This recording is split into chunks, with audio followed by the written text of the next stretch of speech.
आज असे वाटत आहे मी माझ्या पिताश्रींना दुसऱ्यांदा गमावले आहे। यांचे अंत्यसंस्कार करूनच पुढे जाऊ। परंतु बंधू, 7 नद्यांचे पवित्र पाणी आपण आणायचे कुठून? आपण कुठेही जायचे नाही लक्ष्मण। ताज जटायूंसाठी नद्यांचे पाणी इथेच येईल। त्या 7ही नद्यांना ताज जटायूंसाठी इथेच प्रकट व्हावे लागेल। कसे?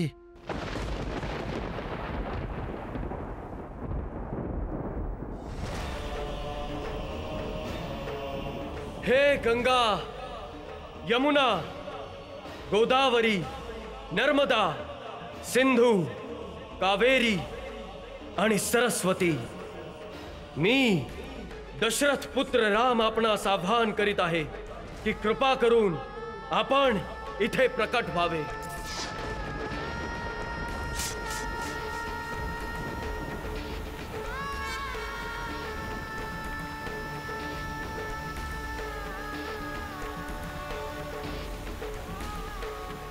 बंधू, सरस्वती नदीने आपल्या आज्ञेचे पालन केले नाही।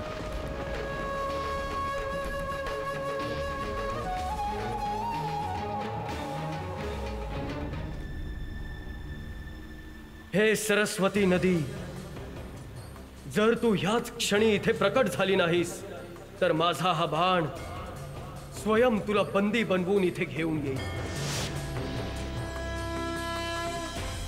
विलंबाकरता क्षमा असावी प्रभू।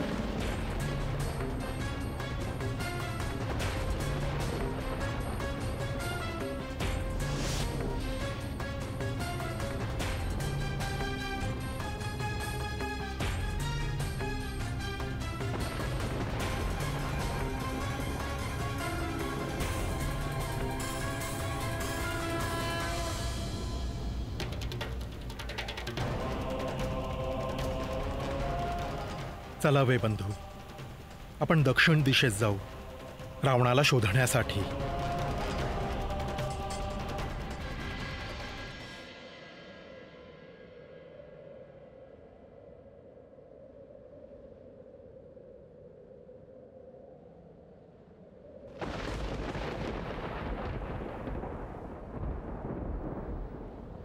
दासी म्हणत होती की तू अन्नजलाचा त्याग केला आहेस का? ज्या प्रदेशात आम्ही आहोत तो पापाने भरलेला प्रदेश आहे आणि ह्या पापाच्या धरणीवर उगवलेले आम्ही काहीही ग्रहण करणार नाही। तुला तर प्रसन्नता वाटली पाहिजे। तू जगातील सर्वश्रेष्ठ, शक्तिशाली, पराक्रमी, बलशाली, त्रिलोक विजेता रावणाच्या वाटिकेत आहेस।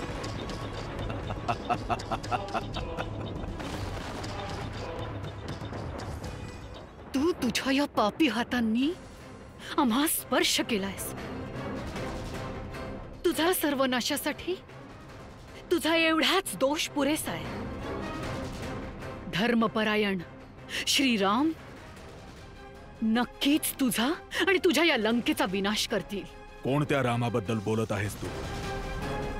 त्या वनवासी बद्दल जो राज्यातून निष्कासित झाल्यापासून वनांमध्ये भटकत फिरत आहे, ज्याच्या जिवंत असण्याचा अर्थ आता दुःख भोगण्याव्यतिरिक्त काहीच नाही।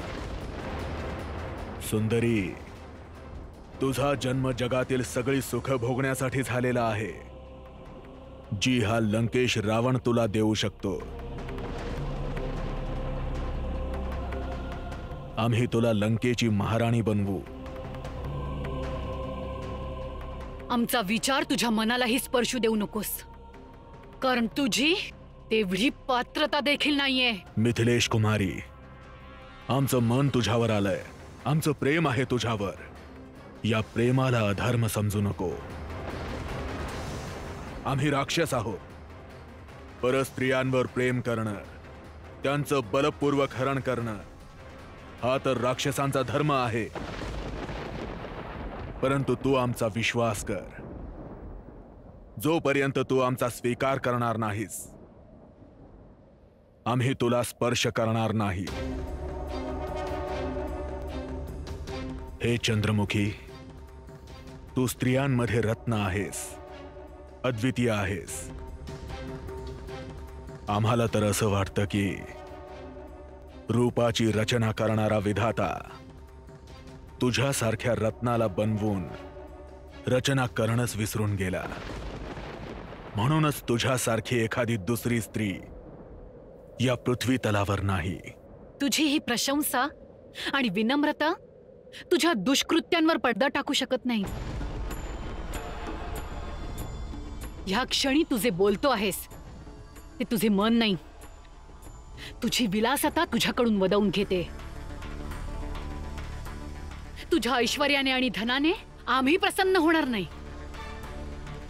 जी स्त्री ऐश्वर्य, शक्ती आणि संपत्तीच्या मोहात पडून आपल्या पतिव्रतेच्या धर्मास विसरते, त्याहून मोठा अधर्म कुठलाच असू शकत नाही. आमच्यासाठी तो वनवास तिन्ही लोकातील संपत्तीपेक्षा अधिक मौल्यवान आहे. त्या महान पुरुषासमोर आम्हास तू भेकड, तुच्छ लांडग्या समान भासत आहेस, जो चोरासारखा येऊन एका अबला आणि असहाय्य स्त्रीचे कपट्याने अपहरण करतो.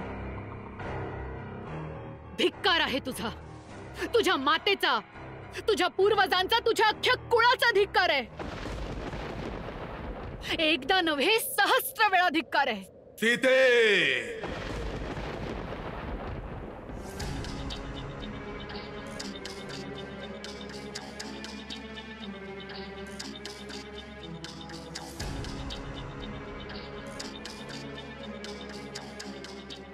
तुझ्या या कठोर वचनांचा दंड प्राणदंड असायला पाहिजे सीते.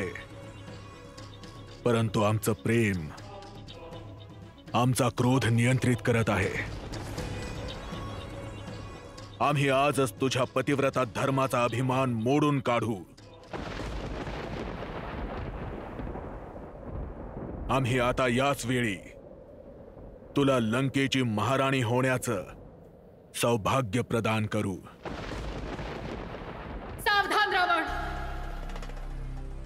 ही काडी ओलांडण्याचा प्रयत्न देखील करू नकोस. गवताच्या एका काडीला शस्त्र बनवून त्रिलोक विजयी रावणाशी युद्ध करायचा विचार आहे. कामदेव फुलांचे बाण चालवून पुरुषांचे हृदय निवडतात आणि तू या काडीने रावणाचा वध करू इच्छितेस. सत्य बोलत आहेस तू. ही काडी नाही, हा एका धर्मपरायण स्त्रीचे शील आणि सत्यतेचा अग्निबाण आहे. या सीतेच्या सीतत्वाची अमोघ भिंत आहे. एक परपुरुष आणि पतिव्रता स्त्रीच्या मध्ये एक छोटीशी काळी पुरेशी असते. रावण, जर आम्ही आमच्या कर्माने, मनाने आणि वचनाने आमच्या पतीवर अनन्य प्रेम केले आहे, हे नारी धर्माची मानव मूर्ती माता अनुसया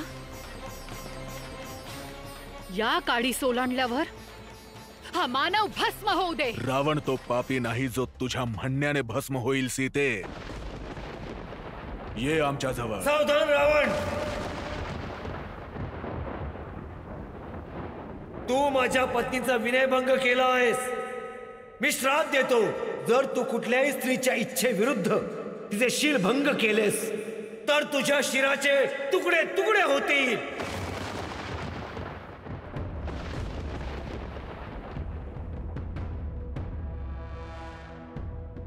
आम्ही तुझ्यावर प्रेम करतो सीते, म्हणून बलपूर्वक तुला आपलंसं करायचं नाही. आम्ही तुला सोडून देतो, परंतु केवळ एका वर्षासाठी. एका वर्षाच्या आतच तू आपल्या स्वीकृतीने आमच्या अंतःपुरात ये. त्रिजटा, आज्ञा लंकेश. कसल्याही प्रकारे तू सीतेचा अभिमान मोडायचा प्रयत्न कर. प्रेमाने समजावून किंवा दंडाचे भय दाखवून प्रत्येक प्रकारे हिचं मन बदलण्याचा प्रयत्न कर, जशी आज्ञा लंकेश. परंतु हे सुद्धा लक्षात ठेव, सीता तुझी होणारी महाराणी आहे.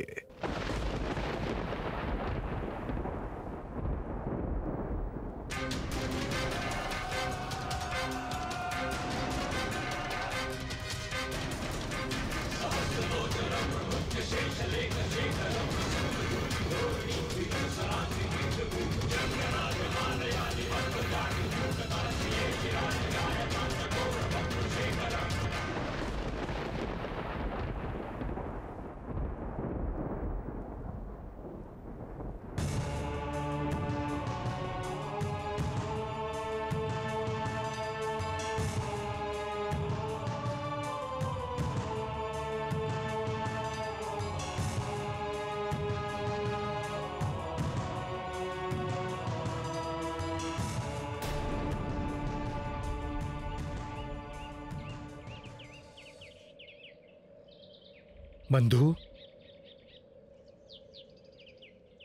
हे वन अति भयंकर वाटत आहे. दूरदूरपर्यंत एखाद्या मनुष्याचा मागमूस देखील नाही. बंधू, आम्ही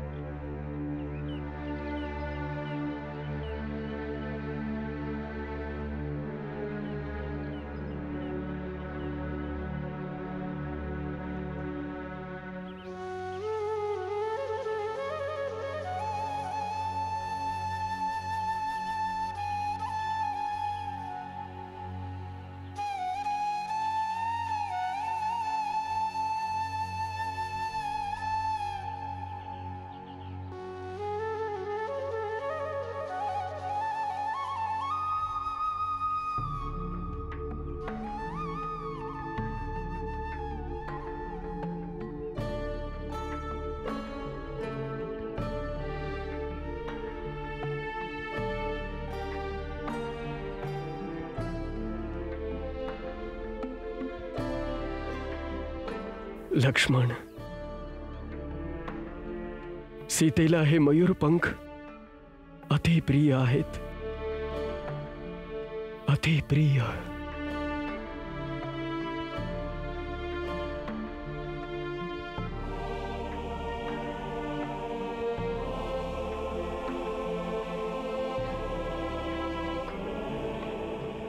बंधू, आम्ही जल घेऊन येतो.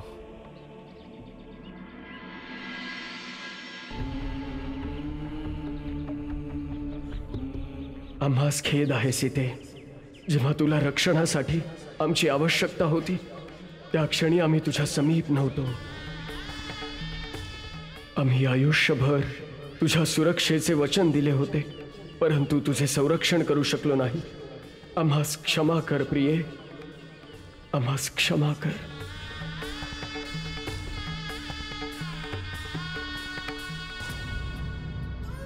नाही स्वामी, दोष आमचा होता. आम्ही आपल्या आज्ञेचा भंग केला. जी सीमा आपण आमच्यासाठी आखली होती, आम्हीच तिच्या बाहेर जाण्याची चूक केली. आता आम्ही प्रतीक्षा करतोय की आपण शीघ्र, अतिशीघ्र यावे आणि आम्हास येथून घेऊन जावे. आम्ही येत आहोत प्रिये, येत आहोत आम्ही. आणि आल्या क्षणी सर्वप्रथम आम्ही त्या राक्षसाचे ते हात कापेन ज्यांनी तुला स्पर्श केला. आणि त्यानंतर आजीवन आम्ही तुला कधीच एकटे सोडणार नाही, कधीच नाही. आपल्या दर्शनाची प्रतीक्षा करून करून आमचे नेत्र थकलेत प्रभू.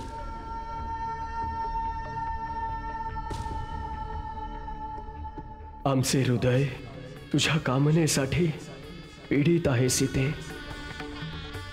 आपली वाट पाहणारा प्रत्येक निमेष, आपली वाट पाहणारा प्रत्येक क्षण आमच्या आत्म्यास विदीर्ण करतोय. आम्ही येत आहोत प्रिये, येत आहोत. आम्ही अनंत काळ आपली प्रतीक्षा करू.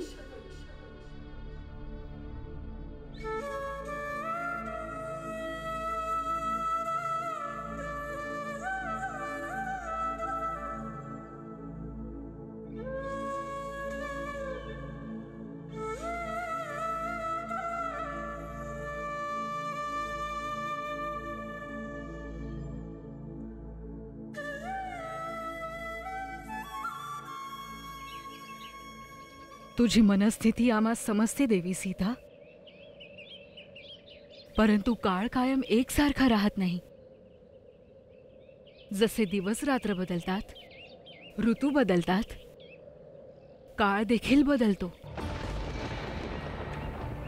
तू पुन्हा एकदा तुझा हरवलेला मान, आदर, हरवलेली प्रतिष्ठा आणि हरवलेल्या पतीस पुन्हा प्राप्त करून अपार सुख आणि ऐश्वर्य नक्कीच प्राप्त करशील.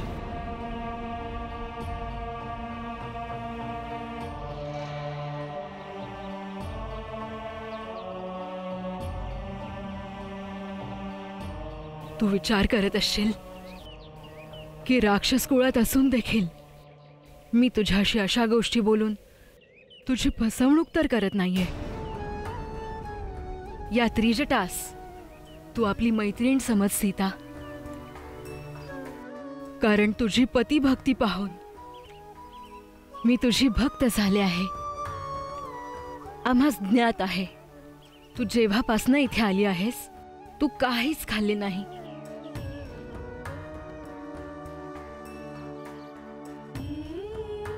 घे, आमच्या ममतेस मान देऊन थोडं भोजन करून घे. नाही, आम्हास नकोय. जिवंत राहायचं आहे की नाही? आपल्या पतीचे स्वागत करायचे आहे की नाही?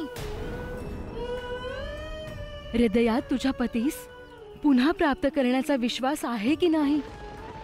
आहे, पूर्ण विश्वास आहे. एक तेच तर आहेत ज्यांच्यावर आम्हीच काय संपूर्ण सृष्टी विश्वास ठेवते. मग उपाशी राहून तुला तुझ्या प्राणाचा त्याग करायचा आहे का? विचार कर, जर श्रीराम येऊन रावणाचा पराभव करतील तो कोणासाठी? यासाठीच ना की ते पुन्हा आपल्या पत्नीस प्राप्त करतील. तुला त्यांचे हे लक्ष्य निष्फळ करायचे आहे का? स्वतःसाठी नाही, परंतु तुझ्या पतीसाठी तुला जिवंत राहावे लागेल. आणि जिवंत राहण्यासाठी थोडे भोजन ग्रहण कर. परंतु आम्ही हे भोजन ग्रहण करू शकत नाही. आमचे स्वामी तिथे कंदमुळे आणि फळे खातात. मग आम्ही हा राजभोग कसा ग्रहण करू? स्त्री धर्माचे पालन करणे कोणी तुझ्याकडून शिकावे.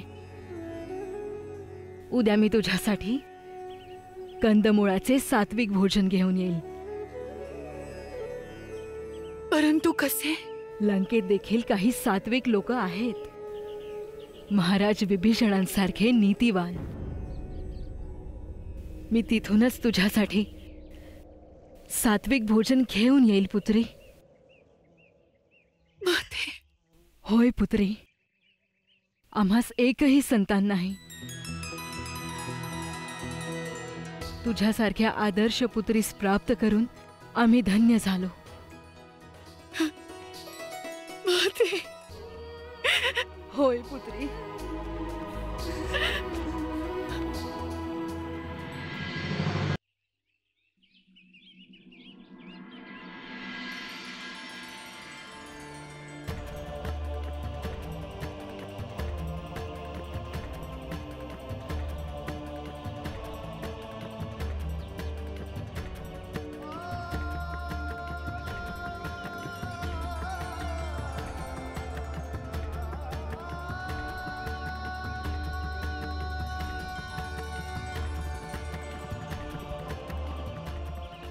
बंधू, थोड्या वेळासाठी विश्राम करूया. आपण थकला असाल ना? लक्ष्मण, सीतेस शोधता शोधता आमचे डोळे थकले आहेत, परंतु आम्ही थकलो नाहीत. सीता आमची वाट पाहत असेल, डोळ्यात प्राण आणून तिचे आमच्या वाटेकडे लक्ष असेल. सीते, थोडे भोजन करून घे. अन्याय आणि अधर्माचा विरोध करण्यासाठी शरीरात शक्ती असणे अत्यंत आवश्यक असते सीते. तुला ठाऊक नाही लक्ष्मण, सीतेचा आमच्यावर पूर्ण विश्वास आहे. ती आम्हास तिचा परमेश्वर मानते. स्वतःच्या प्राणांहूनही अधिक प्रेम करते ती आमच्यावर. लंकेत आल्यानंतर अजूनही तू काहीच ग्रहण केले नाही. तू श्रीरामांची प्रतीक्षा करीत आहेस ना? तर मग प्रतीक्षा करण्यासाठी डोळ्यात प्राण तर असायला हवे ना? लक्ष्मण, आम्हा सीतेच्या विश्वासास पात्र व्हावे लागेल. जोवर सीताबद्दल एखादा संकेत मिळत नाही, आम्ही चालत राहू, चालत राहू.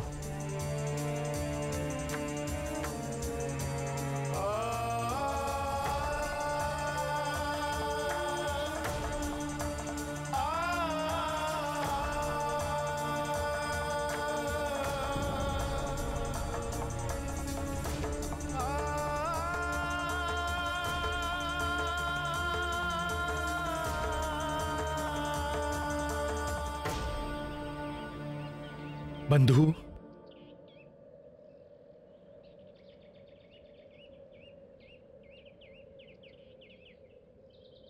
आम्हास क्षमा करावे बंधू. आम्हास आपल्याला दुःख द्यायचे नव्हते.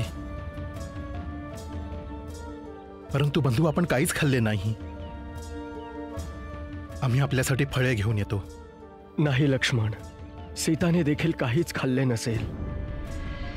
ती नेहमीच आम्ही भोजन केल्यावर भोजन करते. म्हणूनच बंधू, म्हणूनच आपल्याला काहीतरी खावे लागेल, जेणेकरून सीताबहिणी काहीतरी खाऊ शकतील. तू आमच्या पुत्री समान आहेस. या मातेचे म्हणणे ऐक आणि थोडेसे भोजन ग्रहण कर. माते, आम्ही या पापी नगरी लंकेतील जल देखील ग्रहण करणार नाही. आमचे पती येतील आणि आम्हास या अवस्थेत पाहून इथून घेऊन जातील, घेऊन जातील.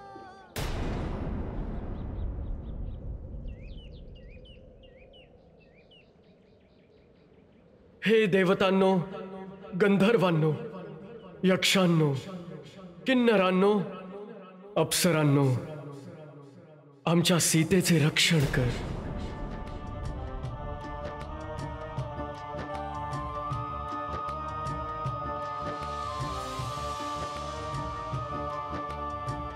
अन्न जल त्यागते देख सिया को, ब्रह्मार सुर चिंता में डूबे, इसलिए ब्रह्मा ने कहा इंद्र से, खीर ले जा तुम सीता को दोगे, खाकर जिसको जनक सुता को, भूख और प्यास पुनः न लागे, निद्रा देवी को संग भेजा, दोनों सिया की ओर चले, दोनों सिया की ओर चले.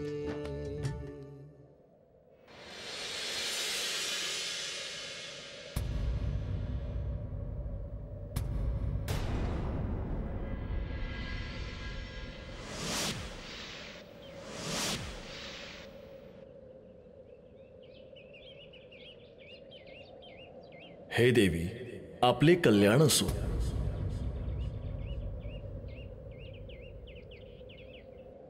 कोण आहेस तू? मी इंद्र आहे, देवतांचा राजा. तो दुष्ट रावण काय समजतो की तो त्याच्या मायावी शक्तीने कुणालाही इंद्राचं रूप घेऊन इथे पाठवेल आणि आम्ही त्या सत्य समजू?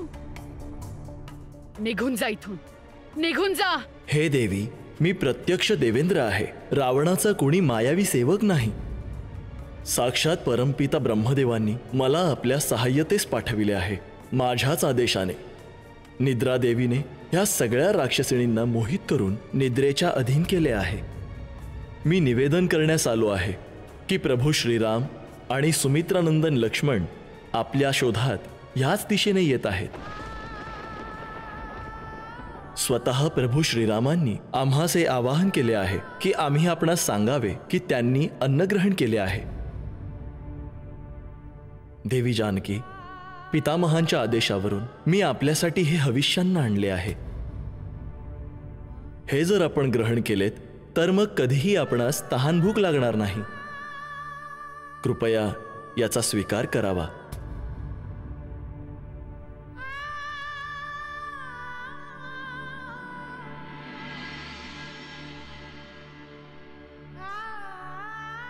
हे देवी, याचा स्वीकार करावा.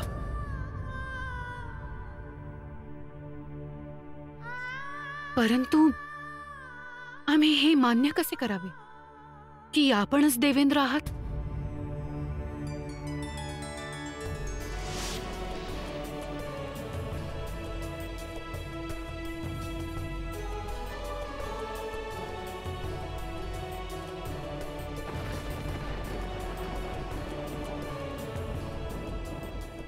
प्रत्येक प्राण्याची आध्यात्मिक उन्नती आणि शक्तीच्या अनुसारच त्याच्या शरीराच्या चोहो बाजूला एक तेज, एक प्रकाशाचे क्षेत्र असते.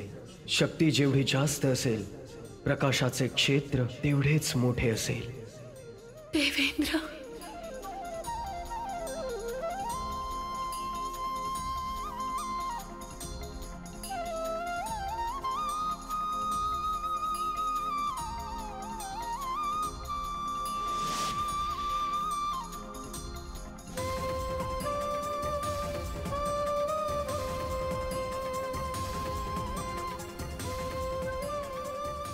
आम्ही सर्वप्रथम हे अन्न आमचे पती श्रीरामास अर्पण करतो.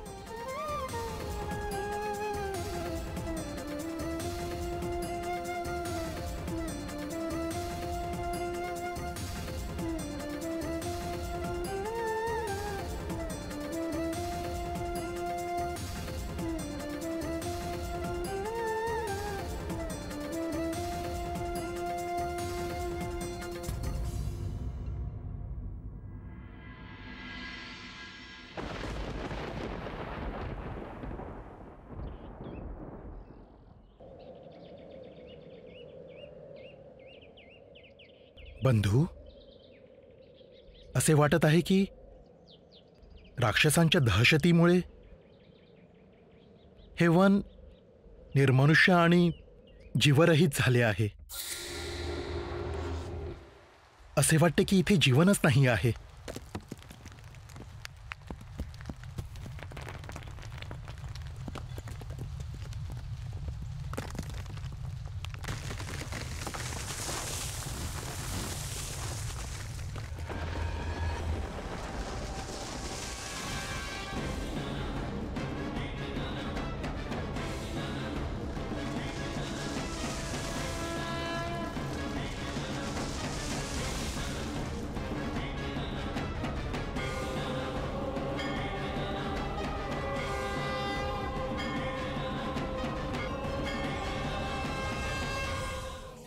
थांब तिथेच. कुठे पळून चालली आहेस? आमचे पती संकटात आहेत, आम्हाला जाऊ द्या.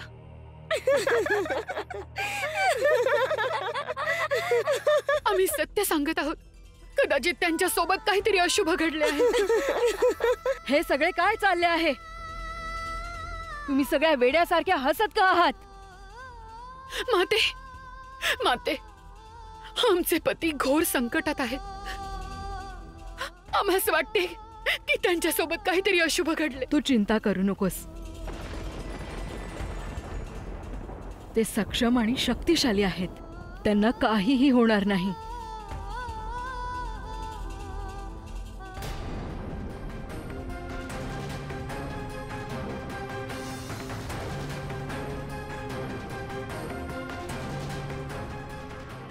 बंधू, याआधी की आपण दोघे याचे भोजन होऊ, हे उचित होईल की आपण आमचा बळी ह्याच द्यावा आणि सीतावहिनीच्या शोधार्थ पुढे जावे. जर बळीच द्यायचं असेल तर ह्या राक्षसाचा देव.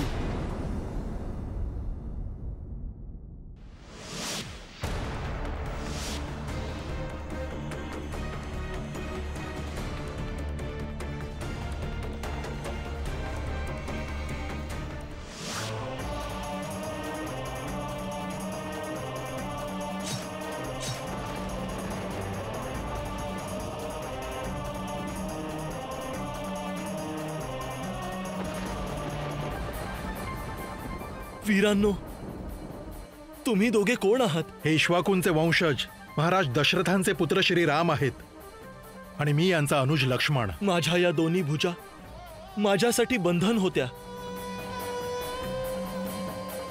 सौभाग्याची गोष्ट आहे की आपण यांना कापून टाकलेत. जेव्हा आपण दोघे अग्नीद्वारे माझा दाह संस्कार कराल तेव्हा मी आपली सहायता करू शकेन. आपणास एका चांगल्या मित्राचा परिचय देईन. जो रावण आमच्या सीतेचे अपहरण करून गेला आहे त्याच्याशी आम्ही परिचित नाही आहोत. तो कुठे राहतो, त्याचा कसा प्रभाव आहे ह्याच्याशी आम्ही सर्वथा अनभिज्ञ आहोत. जर तुला आमची सहायता करायची असेल तर आम्हास हे सांग की आमची सीता कुठे आहे आणि तो दुष्ट रावण तिला कुठे घेऊन गेला आहे, तर आम्ही आपले आभारी असू. श्रीराम, जोवर माझ्या या देहाचा दाह संस्कार होत नाही तोवर मला माझे दिव्य ज्ञान पुन्हा प्राप्त होणार नाही. म्हणूनच आपण सूर्यास्तापूर्वी क्षत्रिय विधीनुसार माझे दाह संस्कार करावेत.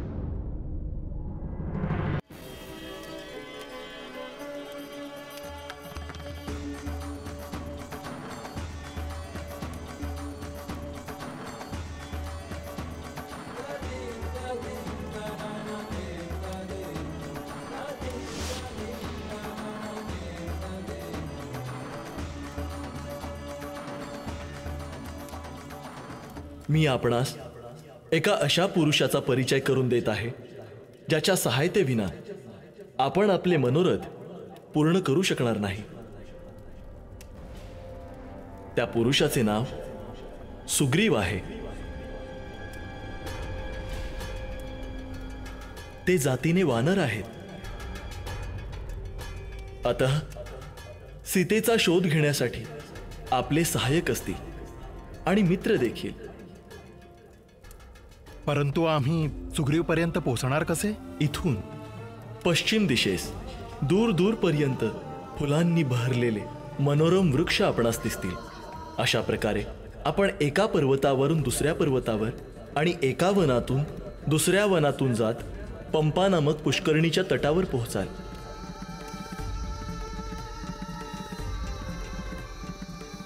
पंपा समोर ऋष्यमुख नामक पर्वत आहे. धर्मात्मा सुग्रीव वानरांसोबत त्याच गुहेत निवास करतात.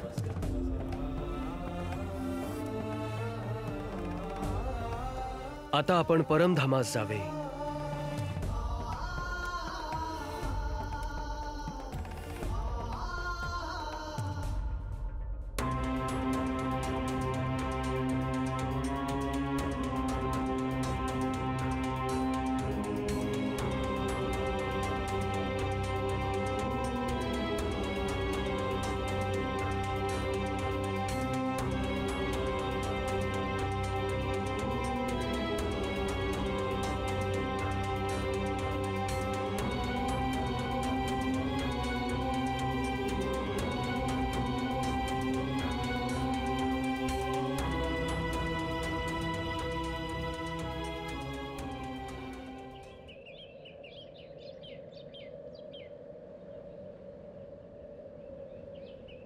बंधू, बंधू, आपले प्रत्येक पाऊल आपल्याला ऋष्यमुख पर्वताकडे घेऊन जात आहे.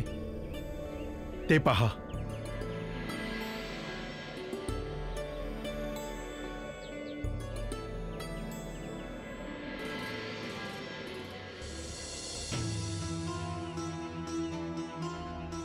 बंधू, कबंधाने उचित सांगितले होते. ते पहा, पंपा सरोवर.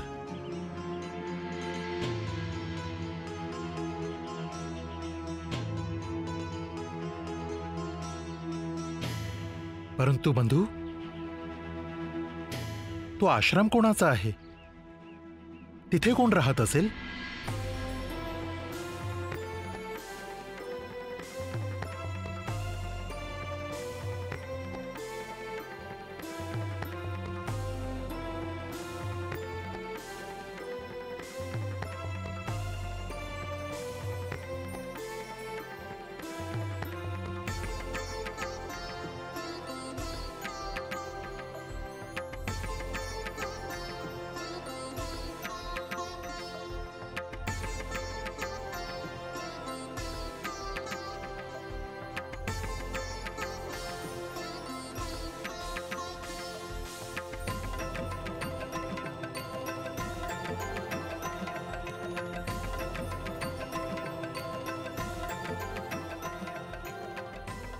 माझे प्रभू श्रीराम नक्कीच येणार.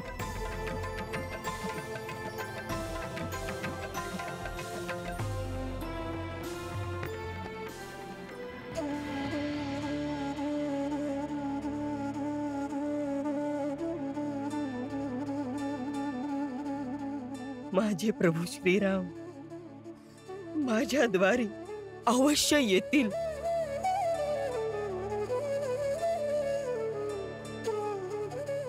पहा, तिने आजही फुले अंतरली आहेत.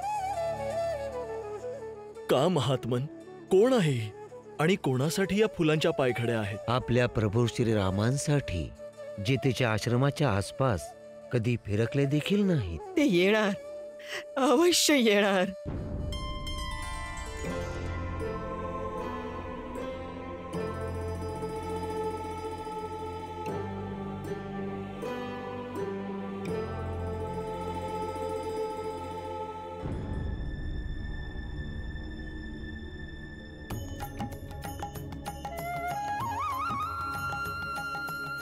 अयोध्या नरेश महाराज दशरथांचे पुत्र श्रीराम इथे तुझ्या या आश्रमात कशासाठी येतील?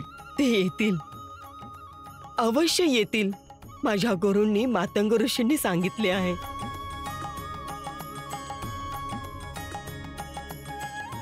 माझ्या प्रभू श्रीरामांच्या कोमल चरणास कुठेही काटा किंवा खडा लागू नये म्हणूनच फूल अंतरित आहे. ते येणार, नक्कीच येणार. आणि परवाही पसरवले होतेस. होय, अंथरली होती.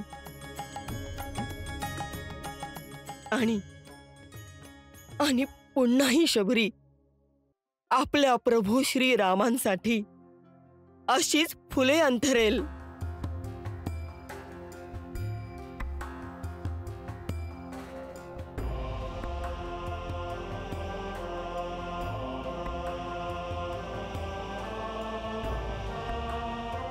कारण या प्रेम वेड्या शबरीस पूर्ण विश्वास आहे की तिचे म्हातारे डोळे प्रभू श्रीरामाच्या दर्शनानंतरच बंद होतील.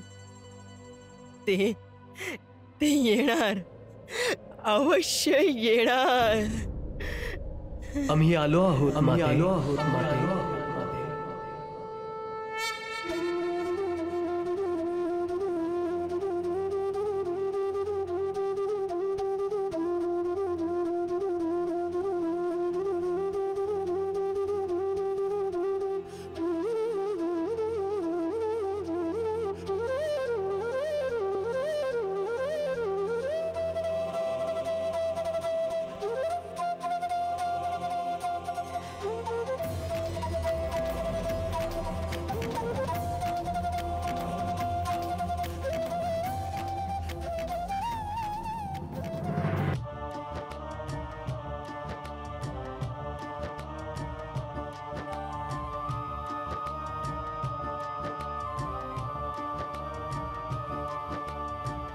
प्रभु के आगमन की प्रतीक्षा और मिलन की आस लिए फूलों से मार्ग सजा कर बैठे व्याकुल मन में प्यास लिए.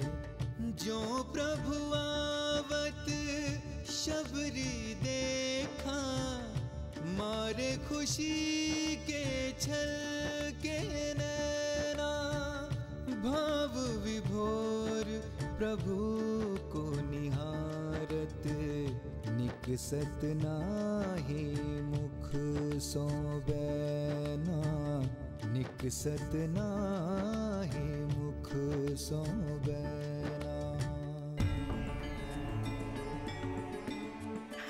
आपल्या प्रतीक्षेत मी या डोळ्यांचे दीप केव्हापासून प्रज्वलित केले। हे रघुनंदन, तुमच्या निव्वळ दर्शनाने माझी तपश्चर्या पूर्ण झाली। हे राम, तुमच्या कृपेने माझे हे जीवन सार्थकी झाले प्रभू,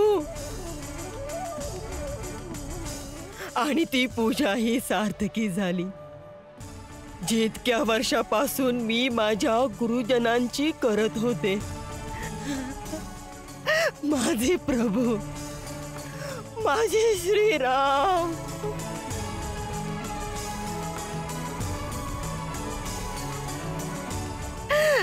आज मी धन्य झाले, मी धन्य झाले प्रभू, मी धन्य झाले प्रभू, मी धन्य झाले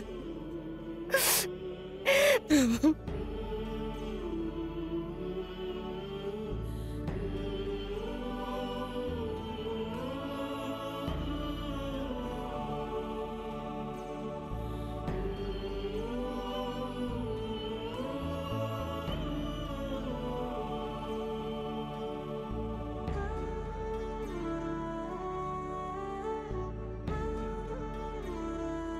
आपल्या चरण कमलांनी माझी ही झोपडी पवित्र होईल।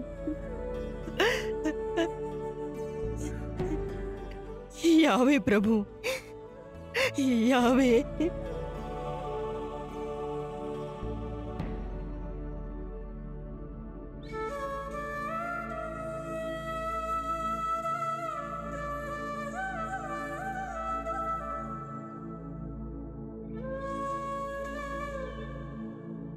प्रभू, मी आपली चरण धुते।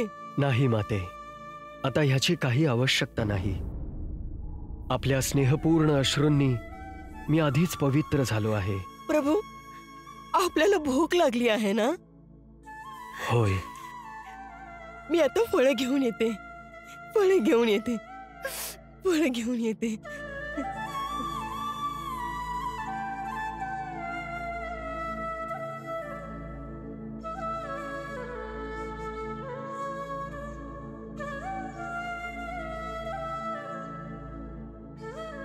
प्रभू, कित्येक वर्ष प्रतिदिन ही गोड गोड बोरं आपल्यासाठी निवडून आणते।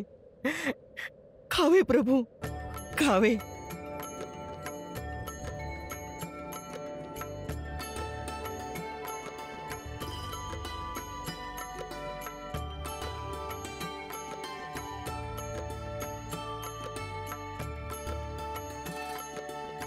बंधू, खा लक्ष्मण।